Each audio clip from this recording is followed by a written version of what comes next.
fun beta fact. I had to re-script this whole damn thing because it was so long. There was no way I was gonna get this all in under 2 15-minute parts. I don't even know if I have time to dawdle here. If you're watching this video, I assume you can read the title. Let's just jump in and get the horror story started now. What? Who's there? Sorry, but I gotta make this quick. My opponent's a young girl? If you kill me, you can fight Travis. But that's a huge if. You talk a lot of trash for a child. Oh, don't tell me I have to try and explain the story of Driver San Francisco just to get to the point of the boss fight. You know what? Forget it. I don't have time to do that. And it would spoil way too much about the game in the first place. So let's just jump straight to the game's final boss against Charles Jericho. Though if you don't want to be hit with spoilers for the game anyway, just jump to the time on screen. Damn YouTube's new annotation system. Now, I say boss-like it's in quote marks because with driving games, especially the Driver series, it's not all that easy to tell what exactly classifies as a boss fight. But I think Jericho more than counts, because he overcounts! Without spoiling too much, a key part of the game's plot involves both Tanner and Jericho's ability to shift themselves from their real bodies into those of other drivers on the road. And this makes up the meat of Jericho's boss. Give him the chance, and he will do whatever he can to careen vehicles into your own while you try to do the same back. Sounds like a fair fight? Well, guess what? It's not! The thing to note about shifting in Driver San Francisco is that it doesn't stop time. It merely slows it down ever so slightly. Worse, the AI that takes over Tanner while he's shifting is ridiculously stupid. Makes me an easier target? How nice of you, game!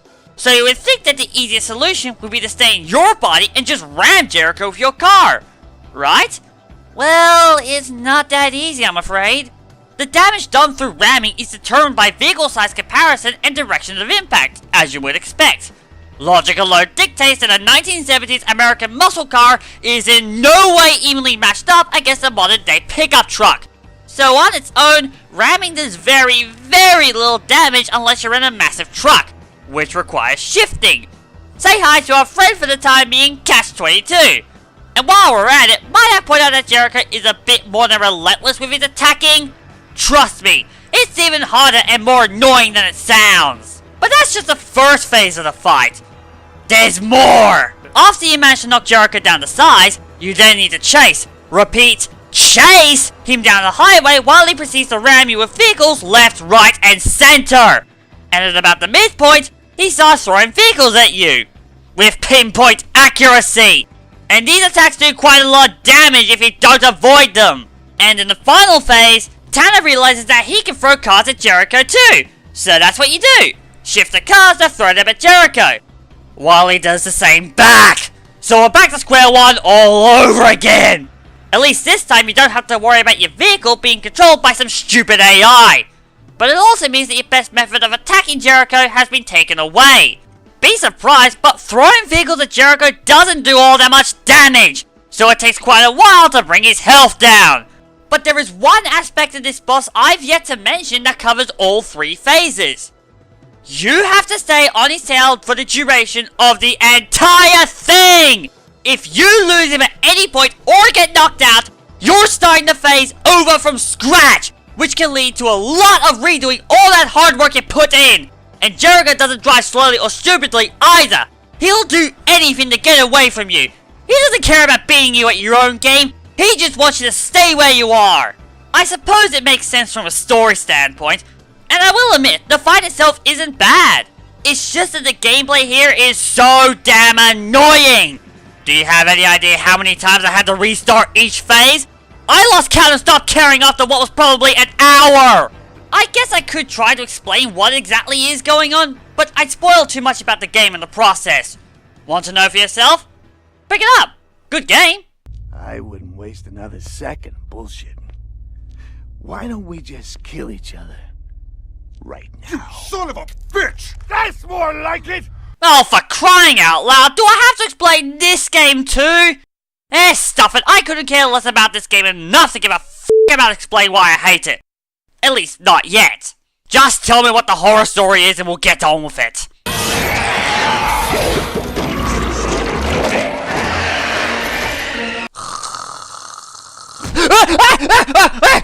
Where am I?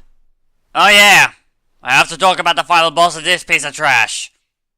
Fun, fun, fun. You ever heard of the insulting final boss? Yeah, I pretty much labeled the Loki Master as that. It's a boss that comes pretty much out of nowhere with little to no build-up, and it's about as enjoyable as grinding your teeth on freezing cold pavement. Basically what happens is that this thing, the Loki Master, takes control of this behemoth, a Reich 9 Grillnox. And when it does, we get a fight about as fun as watching paint dry. In fact, that would probably be more interesting, because this fight just drags on! The problem isn't that the Grillnox's attacks are pathetically easy to avoid, it's that it has a health bar big enough to give Yeezman a run for his money. No matter how many of you wail on this thing for how long, it will still take you forever to do even a pixel of damage. And then it takes even longer to do anything even remotely visible. Even if you're in possession of the Rhino 6 Proto Suit, it barely even does a scratch on it. Speaking of weapons, this fight is just one massive ammo exhaust. The ammo packs that Insomniac has kindly provided for you take ages to restore, meaning that you will eventually have to resort to using your less effective and borderline useless weapons. You ever tried defeating this thing with just a combustor? Good freaking luck in doing it in less than a year! Basically, the fight boils down to being an absolutely boring and tedious chore that has no meat to it at all. It's so repetitive that it often feels like all you're doing is just staring at your screen, hoping something is going to happen soon. Oh, but that's not even the worst thing about this fight. As soon as you think you've got it cornered and defeated, it will consume to the Groot, the very first boss in the game that had a habit of regenerating its own health, and regenerate all of its health. Oh, come on! We did that all for nothing?! The saddest part of all of this is that once you finally get this thing down to size, you then need to deal with the Loki Master itself, which goes down in a matter of milliseconds.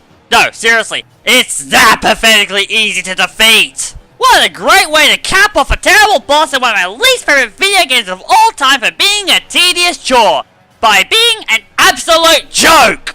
Now, before we go on, I will say that there are things in All for Nothing that I like, and that it is not a bad game. It's just one I really hate. And the final boss? Only the asbestos icing on the cake made of arsenic with a cherry bomb on top in the form of the Loki Master. Happy birthday to me!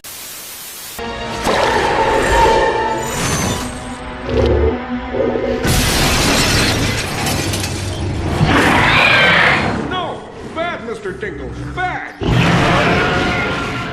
Kirby, I need a good excuse to talk about you someday. And today's not that day because we're looking at my least favorite boss from this series. So it's not a good excuse, it's a bad excuse. I'll jump straight to the point. While I didn't enjoy Kirby Triple Deluxe as much as others, yes, come at me people! I will say that there were some things about this game that I liked, the bosses being one of them. With the exception of Pie Ribbit and the entry for this list, I can't say much negative about the bosses in this game. They're really good, with our good old friend Cracker here being the best of them for me. I just love that fight! Pity I gotta say the same about Queen Sectonia. Okay, first of all, I understand that there are plenty of people who really like this fight. I'm just not one of them, and I have a very good reason for that. For the supposed final boss of the game, it's an absolute joke! But I need to get this off my chest firstly though. Why does this boss even exist? Thanks to this game's terrible, even by Kirby standard storytelling, Queen Sectonia simply comes out of nowhere! What purpose does she have to exist? We already had Taranza, why couldn't he have been the villain? Why did that Onagoda Swarm's obsessive girlfriend over here?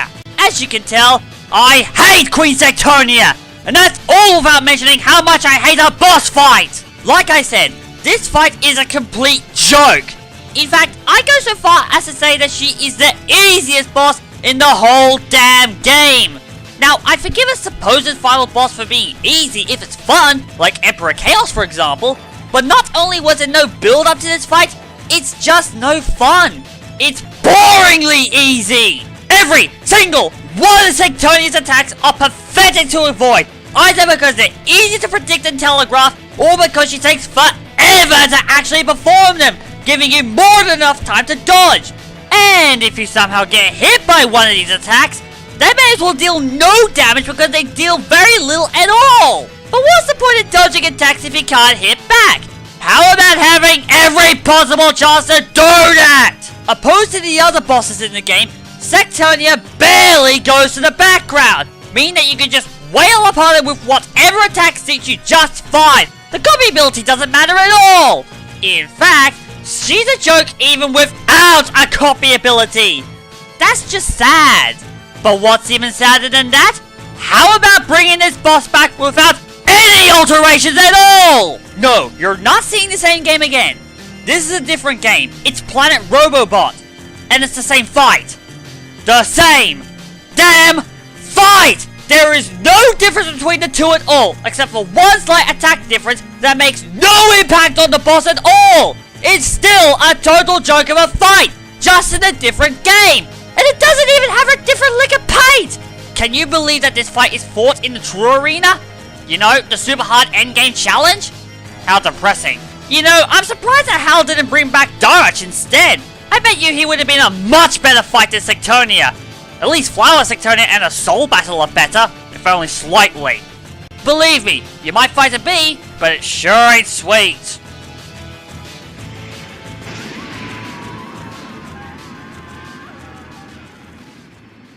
Oh joy, Pokemon Gym Leader battles. Some are great, some are bad. Really bad.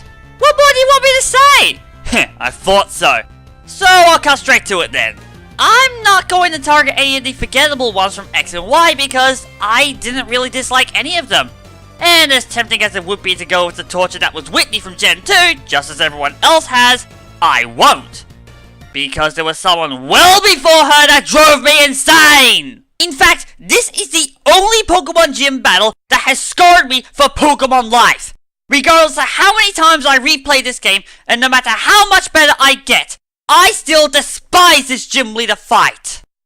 Misty. Does this gym leader have to be so tough? Of all the fights against her, in Fire Red and Leaf Green, Misty is at her Starmie worst. And yes, I did say Starmie worst. Because screw this thing! I hate this Starmie! It is the most broken thing in the entire game outside of Magneton.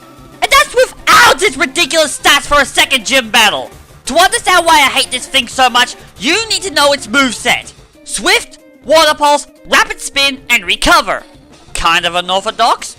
No, kind of too darn clever! Just about everything you can do to this Starmie, it can counter right back in your face. Swift counters accuracy cuts. Rapid Spin removes the effects of moves like Wrap, Bind, and Leech Seed. Recover heals 50% of its health on its own. And don't even get me started on that Water Pulse! While it is the only offensive move it has that can be considered effective, if it hits, and given that Starmie have incredibly high special attack and speed, you're lucky to survive it. And if you do, you're lucky to get it away without being confused. And by this point in the game, not one Pokemon has the ability Water Absorb to counter it! And good luck finding a clever strategy too! I'm not kidding around here when I say that the only easy method I can find that works is to level up your Pokemon like crazy to the point where they have 4 or 5 levels higher than her own!